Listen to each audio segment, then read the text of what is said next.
All right, now I can see him. I didn't even have to put my glasses on. I am Ed Page. The corporate name for our company is Mullions LLC.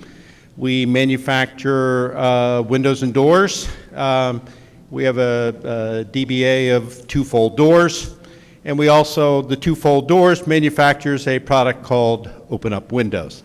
And let me give you a little bit of the history.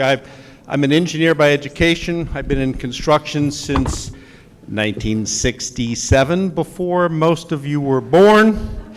55 years.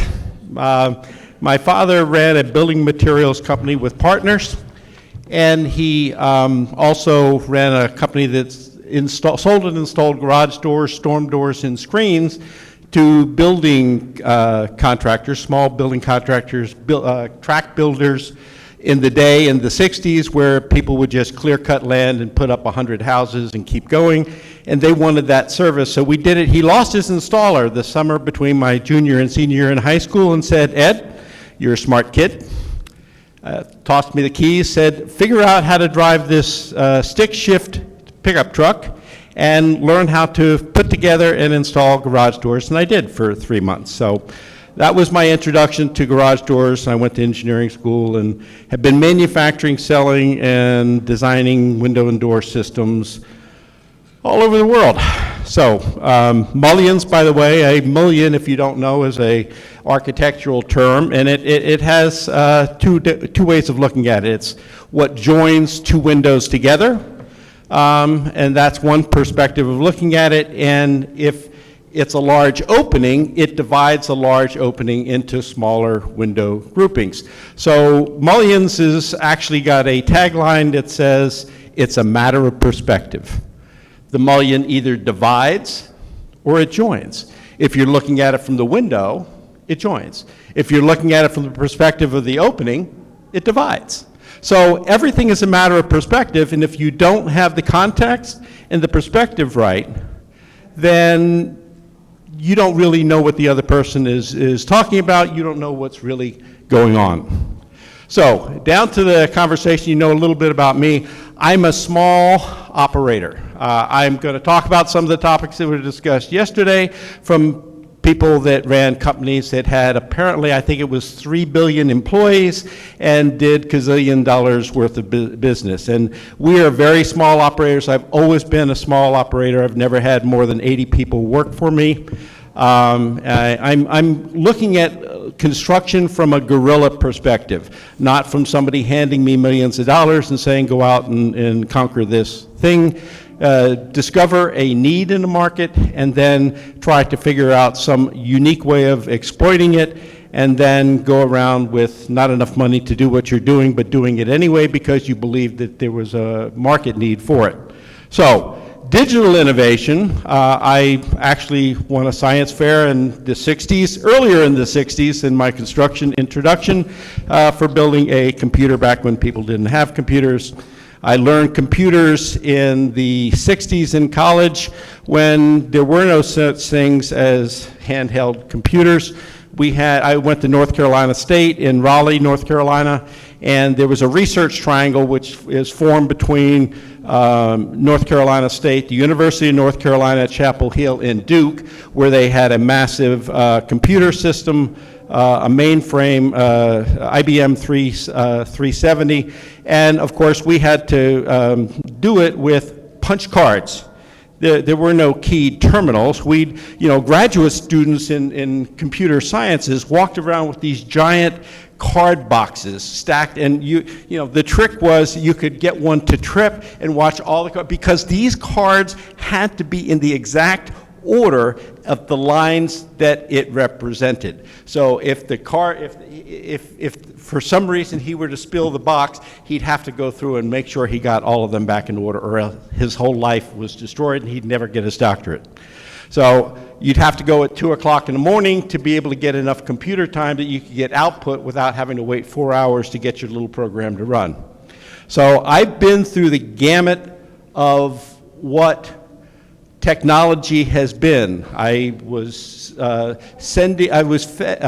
FedExing and then earlier mailing large architectural drawings, which don't exist anymore as far as I can tell. Everything's PDF now, but we would actually mail them to the factory to price a job, and then we learned how to cut them up and send them on a fax machine, which was like, I thought I died and went to heaven because I could get them up there instantly and get my proposal back pretty quickly. So digital innovations are something that have been with me my whole career, and I'm going to show you digital innovations not from the top looking down, but from a historical perspective of the bottom looking up, and from a small guy's perspective of how you can do some of these things without having to be a billionaire, because there's a lot of resources out there.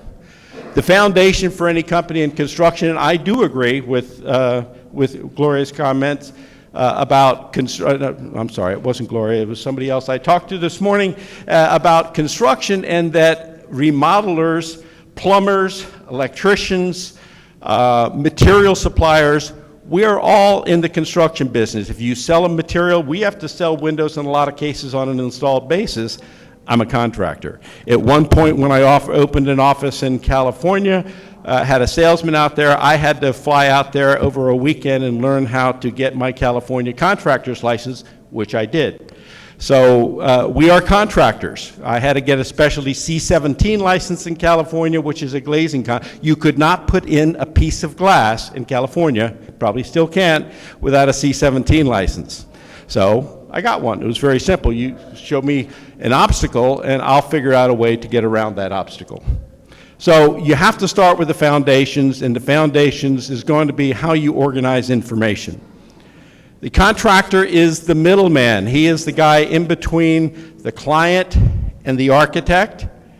The process usually starts with the client talking to an architect and designing a concept of a home, and the architect will a lot of times involve people like me who had specialty windows and doors, and we would sort of design them into it. Then the contractor would try to not use our expensive windows because he would try to get his brother-in-law to do the same thing, exactly the same thing as a steel and a coil would in vinyl, because he could do it less expensively. And then, so during the process of the evolution of the project, the primary relationship went from the owner and the architect to the owner and the contractor, because the contractor was presenting change orders to the owner that represented cost increases, and at the same time, it's all because the architect had over-designed and over-specified things, and he's saying, I'm the salvation that's going to keep you from spending too much money. So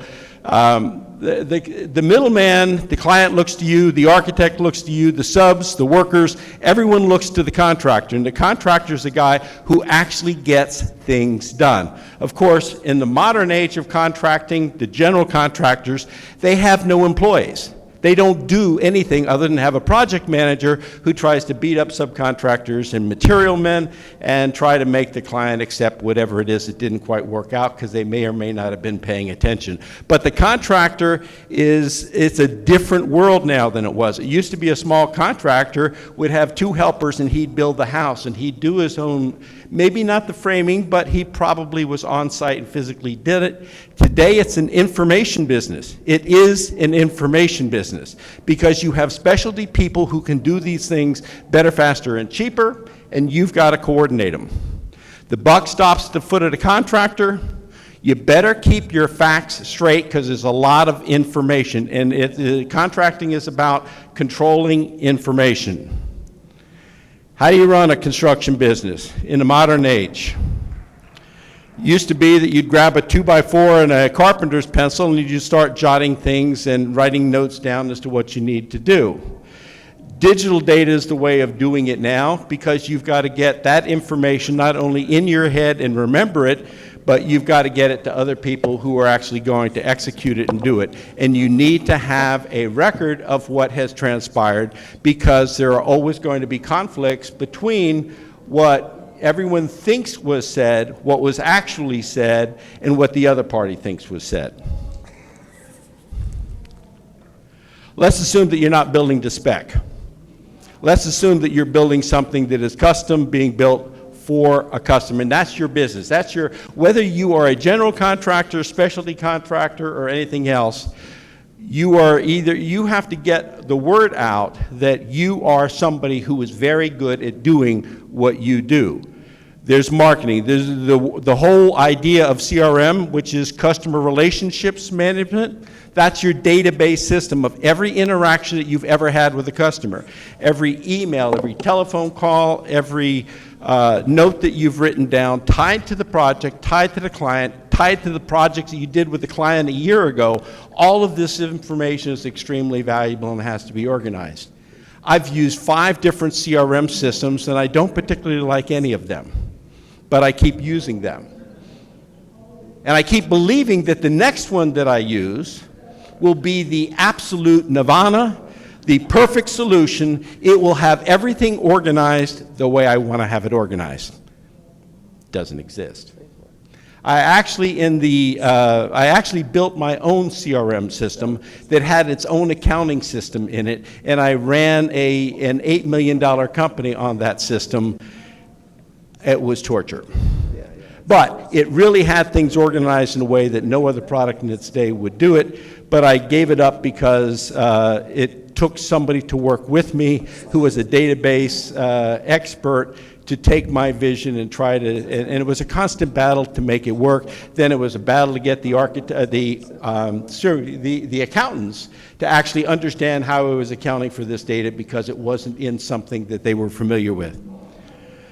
So marketing is about CRM. That's your information with your clients, your vendors, and everyone that you do business with. There's paper things which may or may not exist, although this seminar, this meeting that we're having, has the best written and digital data that I've ever seen. This catalog for this convention is absolutely phenomenal.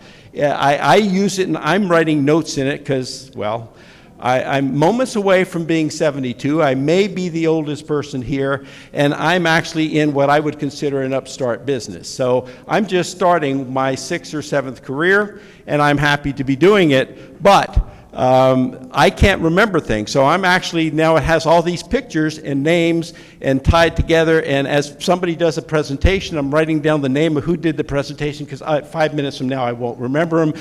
I sort of remember the names for a few minutes, and I said I'm going to write a list before I come up here so I can say, and yesterday Steve said blah, blah, blah. No. I'm going to say, well, let's see, the Australian fast-talking auctioneer said, I can put it into something that will stick in an adult mind. CRM helps that. Brochures, newspapers, magazines. I was in business with my father in the 70s, and the big thing was to get an ad in the yellow pages. I don't even know whether they still make yellow pages, but a display ad, and we ran ads in the local newspaper. Storm windows, 1995 installed. Now we have websites. You can't be in business without a website. A website is at least the contact information. It used to be people would try to get vanity 800 numbers. Why would you want an 800 number? Nobody's going to call you. They're going to find you on the internet, and they're going to send you a text, or they're going to send you an email.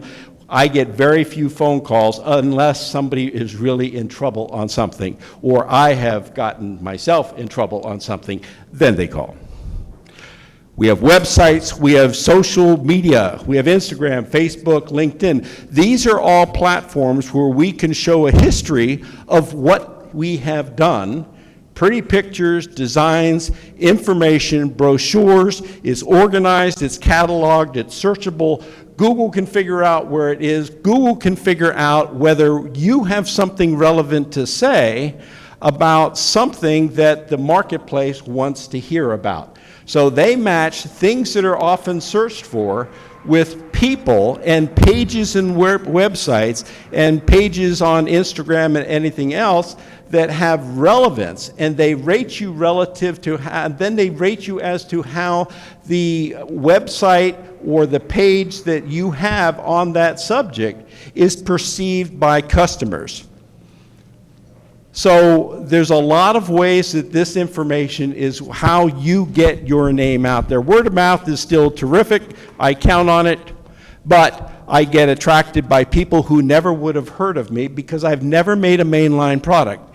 I've always made an expensive variant that has extremely unique features that are very desirable to a small percentage of the people who have the interest and money to pay for something that is better than just a $200 window. How do you design the job? Used to be, I grew up learning how to draw on a drafting table with T-squares. A drafting table with T-squares and triangles. You had a 45 triangle and a 60-90 triangle, and that meant you could make every 15-degree increment from 0 to 360 degrees. I went to engineering school with no computer, slide rule. Everything was a slide rule. I had a slide rule in my desk, and I had some younger employees, this is still about 20 years, 30 years ago, and they said, "Why, Ed, why do you have an abacus in your drawer?" I said, "That is not an abacus. Abacus adds numbers and does mathematical things. This is how you do logarithms, square roots, squaring numbers, but nothing is to more than 3-place accuracy. If you make believe that you can do anything better than 3-place accuracy, you're lying. If you give an answer on a test in engineering school with more than 3-place accuracy, they would probably mark you wrong because you are overstating what you think you know to be the answer. And usually you don't need to know unless you're doing rocket science and you're sending ships to the moon and designing O-rings for rocket engines. Then you need that kind of accuracy because you need to understand those things very precisely. But if you're building a house, if you're designing even an elevator, 3-place accuracy is plenty. You need order of magnitude, because then what engineers do, and engineers love to do, is they say, we need a 50% safety factor. So you figure it to 16-place accuracy. Pi, 3.141596. No, it's 3.14. That's plenty good enough. And then they multiply it by 1.5 and say that's what you have to design to. We have window testing, which you set a design pressure of 30 pounds per square foot, which represents about 105 miles an hour, 108 miles an hour, something like that. And then they say, but you have to test your product to 50% over the rated value to make sure that, at least for a short period of time, it won't explode if it is created relative to that. We design in AutoCAD now. I design in Vectorworks. I hate AutoCAD. AutoCAD has a mentality of being, I call them stick people. Everything is a stick. And Vectorworks and SolidWorks, everything is a polygon with shapes and sizes that form a surface. And a 2-dimensional surface extends to a 3-dimensional. And AutoCAD's origins are like DOS.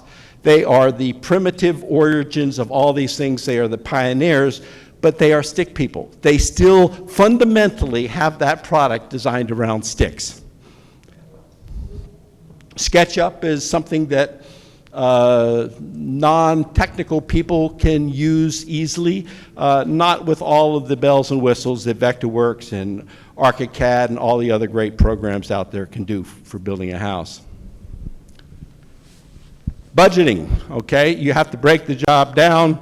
You have the major areas, you have walls, you have roofing, you have flooring, you have this and that, and then that information has to get borne down or driven down or drilled down into detail. And you got to be able to look at the project both at the granular level, every screw nut bolt, and then you have to look at it by segment, and then ultimately your mission is to build a house. You don't need a wall, you need a house that has a wall within it. So don't over-focus on the detail, but don't forget about the details that you need to do to be able to have the vision accomplished. The data has to be collapsible. Then you have to try to go to contract, okay? So you have to have a detailed proposal. You have to have a drawing that represents the vision of what it is. That drawing has to be not only in the form that the people building the house can understand, but to be in a form that a client who is not sophisticated in the field can understand it. Now, of course, we have automated renderings and things like that, walkthroughs, flyovers, that can help people gain a fuller understanding of what it is that they're about to buy. You have to manage a job. There's purchasing, scheduling, quality control, job costing, change order management. I alluded to it earlier. In New York City, there are plenty of contractors that will take what they think their cost is and bid their cost to the client to get the job, assuming that they can change order this product. Oh, the architect didn't specifically say they wanted nails in that wall, so I think I'm going to probably have to charge you extra to actually put it together. I could just stand the boards up and they would represent what the architect did.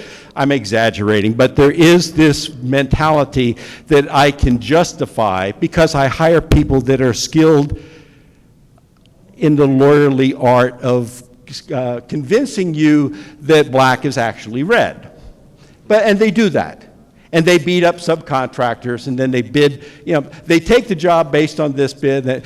I don't mean to belittle them, but there is a game of getting the job, and then there's a game of executing it. Not everybody is straightforward ethical. Many of us are. But it's a war, and you have to act as though it is a war. You never want to go into a lawsuit, but you have to prepare your documentation as though you're going to have to defend it in a lawsuit. Hope for the best, prepare for the worst. Change orders, in the honest way of doing it, is this is what I bid. I didn't understand this. You now want it to change from this to that, and you don't wait until the end of the job and go through and take all those 2x4s you wrote notes on and say, well, I have a change order on this $400,000 house of $200,000.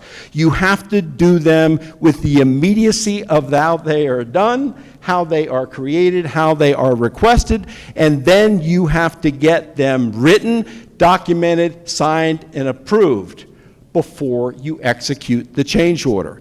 Then everyone understands, and then you just add those things up, and that is now the value. You send that information to the client. They understand what they have signed up for, or they've said, I don't really want it that bad. Oh, okay, now that you see what it's really going to cost, you don't want it that bad.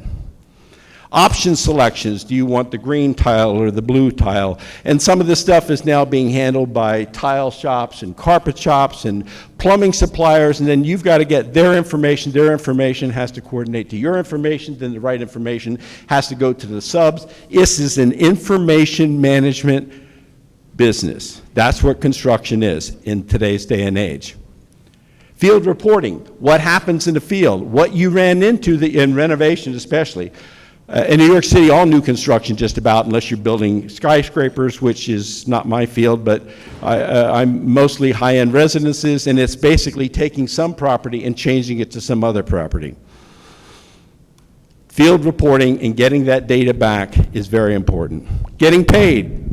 It used to be paper checks, now it's wire transfers, ACH, Stripe for credit card payments and QuickBooks payments. We sell, our open up window is actually a kitchen pass-through window, and they've become extremely popular. I'm thinking about ditching all the other products that I manufacture because the demand for these things, windows between 3 feet and 10 feet in width, and usually around 4 feet, give or take a foot, in height, that open as one piece of glass, open 90 degrees to create a countertop that goes from the kitchen out to the outdoor space, joining the inside to the outside. It turns it into an indoor-outdoor bar. We've done restaurants where a long bar, we did one on Fire Island where a long interior bar had 4 windows put on the backside, so now in the nice weather, they've doubled their bar space to the outdoor space, making it easier for the bartender to communicate directly with the patrons and waitresses or whatever, wait persons who are working in the outdoor space. Those windows are being sold direct to consumers, small contractors, architects, designers, one by one by one by one, or occasionally 3 or 4 to 1. In any case, we handle those transactions. The paperwork is all electronic. The proposals go out in Panda Docs out of my CRM system, so it's all connected. They sign the contract electronically. They're given by Panda Docs an invoice that they pay in Stripe or QuickBooks. They can either pay by credit card, which is automatically handled for me without doing anything, or they send it by way of ACH. The money is in my bank. The written contract comes to me after they sign it, and I've never met this person. I've never talked to this person. We're setting up a online store that's going to be on our website. We're rebuilding it all now so that there will be lots of these transactions happening one by one. We build the unit because of the way we've designed it, and custom in size, color, and everything else. We build them in 4 to 6 weeks, ship them. We put it in a crate. We put it in a motor freight carrier. We actually now have had 3 of them lost by motor freight carriers. Motor freight carriers are kind of funny.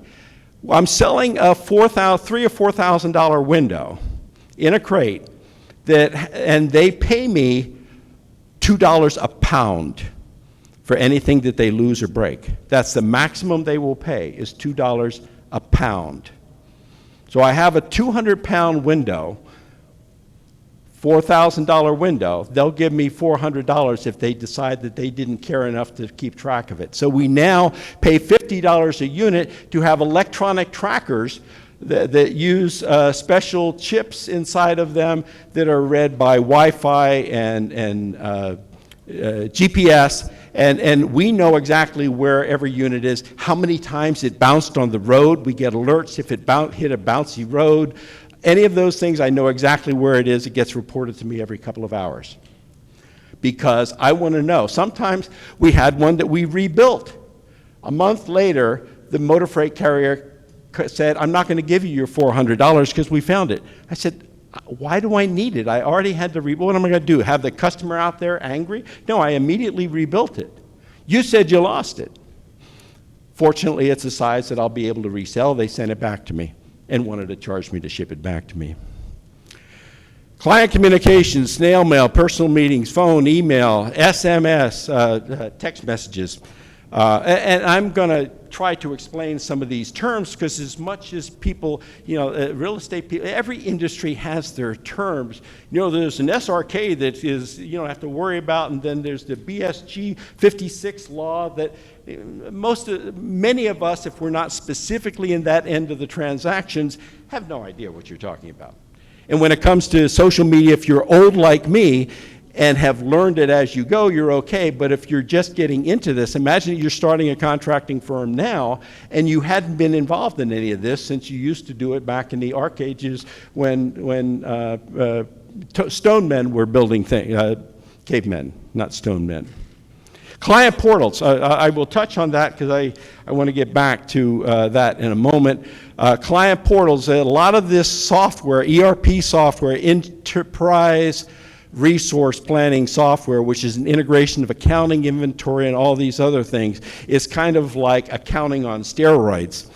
These systems like to create client portals where you don't communicate directly to the client. It sends them an email saying, your document is now stored on our portal. Go to your portal and you'll see it. And you have vendor portals and you have client portals. In my experience, customers and vendors don't like to use them, don't use them, won't use them, and you end up having to send the thing directly to them anyway. If you're dealing with repeat people all the time, that's fine. If you're dealing with individuals or people that are electronic adverse, as many of my brethren of equal hairiness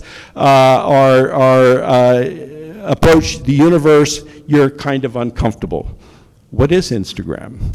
Subcontractor communications, exact same things. Now we have pictures. We can take a picture of the thing, send it to them. We don't have to wait around for a meeting on site. I haven't been or seen most of the building sites, even if I'm doing installation. I've never been there, never met the contractor. It's all handled electronically. Plans and specifications, paper, renderings, PDF, everything now is PDF. I won't accept anyone saying, can I send you a set of plans only if they're PDF? I will not accept paper plans. I'll burn them. I don't want anything to do with it. If that's what you're doing, I'd rather not be involved. Searchable specifications, so that it's in something that actually has a searchable index, so you don't have to read all 800 pages of boilerplate information that doesn't necessarily reflect the job that is being written as a tight specification. Most of the custom design houses do not have strict specifications, unlike commercial and public jobs that have to. Building the project. We talked yesterday about, the innovations in electronic, in pneumatic nailers and all these other kinds of things. Great, but there's 3D printing. They're now gonna, we talked about containers. There's 3D printed houses, CNC manufacturing. My windows are not built from extrusions, except for my new open up window.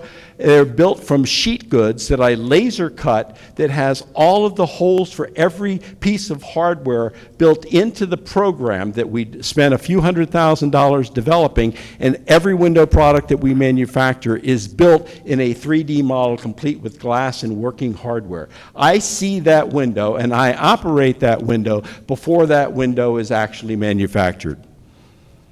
I use sheet goods and I don't have inventory that I have to worry about. If my steel components, you wanted them in stainless steel, I say, okay, I'll have the laser cutter buy a piece of stainless steel and cut it. It costs a little bit more, but the engineering and design cost is not a new product anymore. Information integration. This is relatively new. Bigger contractors have done it for a long time, but there are some nifty programs for trades, specialty trades, and general contractors. My favorite is probably JobTread, and then there's JobTread, and there's a billion variants to it. Procores and co-construction are used by larger contractors, and they house drawing specifications and things like that, so that all of the updates are there. User buy-in. Workers have to buy into whatever system that they're going to be reporting to. If all your people are not buying into it and using it, you're gathering gibberish. You're not gathering analyzable data. Some workers worry about Big Brother because these programs that I just like JobTread, BuilderTrend, these jobs actually they track your workers' phones. So they know that your worker went out to McDonald's for lunch and he's not on the job site when he said that he was on the job site. And they worry about that whole sense of big brotherism. Subs, they don't want to use the portal, so you better still create these documents, but you better send it to them in an email and get a response to it. Clients hate using portals because I'm paying you and you're asking me to now participate and do some of the work. And I really don't like doing it. So just present me the bill and then I'll hound you for all the backup stuff that I need, and I'll keep asking you questions, and you'll know that I'm happy when you actually get the payment. All right, that's what I have to say. There's been 55 years of innovation. There's been a lot of changes in technologies. It's now about information management, and you better have all of your facts straight. Any questions? No, you are completely boring.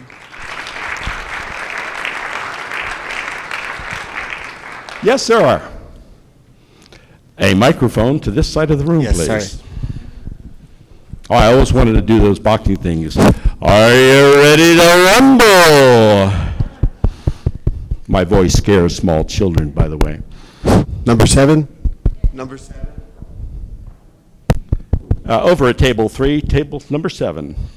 Are you ready to rumble? With the fries, yes, I'm sorry. Ready to rumble. All right. So I work for a tech startup, and we use drones, 360-degree cameras. We have artificial intelligence, visual intelligence algorithms. We automate your land surveys, automate everything that you spoke about, construction progress, asset management, etc. Why I gave this much of description is because I want to know from you that the technology and advancements in technology, it always keeps getting accused of stealing away human jobs. And at the same time, you see, we cannot go back. Technology helps being efficient, being more precise, a faster growth of economy, etc. How do you think about it? How do we balance this? Okay. Yeah, this is something. I have to confess that as an industrial engineer, my goal in life was to have a company that made me a lot of money and had 0 employees, because employees are nothing but a pain in the ass. They cause trouble. They are valuable to you until they decide to go out into business for themselves and figure that they can do what you did and keep most of that huge amount of money. I've been through bankruptcy 3 times. So all of that money that I theoretically have made, sometimes it doesn't work out. I got caught in 9/11. With a lot of projects in New York City that cost me $750,000 in 6 months. I survived only to the impact of it. 2008, I ended up having some problems. Earlier problems back in the oil embargo. Employees are a problem. Employees get you into trouble. Valuable employees are valuable, and you have to have them. Does technology, is in the evildoers like me, is in the back of their mind that I can get rid of people? Not entirely, but I can help keep people from making human mistakes. The technology should help keep them from being able to make the mistake that humans are likely to make. When humans have to do something repeatedly, their mind wanders. Automobile manufacturers use robots not as much to fight with the UAE as it is to get those repeatable functions. Robots do not get carpal tunnel. So yes, it augments. It is an augment, and the jobs that it's getting rid of is the areas of jobs that can be better handled by something that is driven by a microchip. So it forces people to have different training, and people have to be retrained, and people have to be moved into things. A short COVID story. We actually, the first 2 months of COVID, early 2020, we were scared to death. We were terrified, and we had a lot of business. We had business that either slowed down, disappeared, or didn't come in. And I had a small crew, and they were smart, capable cookies, and I taught them website design. All you web designers out there, with WordPress and Elementor, any idiot with a little bit of brains can design something that's passable. Was it great? No. Did I later hire people? But I taught them how to do marketing, how to take pictures that we had created from job sites and actually post them onto Instagram, Facebook, and to make videos. One of them actually went to school, although he was building windows for me and installing them. He went to school as a videographer. So we took videos. They weren't perfect. I prefer videos. He had a big camera, but I preferred ones that you got on an iPhone or whatever, because they're contemporaneous. They occur by the installers as they're installing it, and people don't just want to see finished photos and finished videos. They want to really watch the sausage being built. They like to see those things. They enjoy understanding what goes into it. So we cross-purposed those people for a couple of months. Nobody lost $1's worth of wages, and we did something that built value so that when we came out 60 days into it, number one, we got PPP money, which was important to us. We got EIDL money from disaster relief. And that carried us through. And this marketing stuff that our installers and factory workers were creating for us created a momentum that blew us out the back end of it 60 days into it.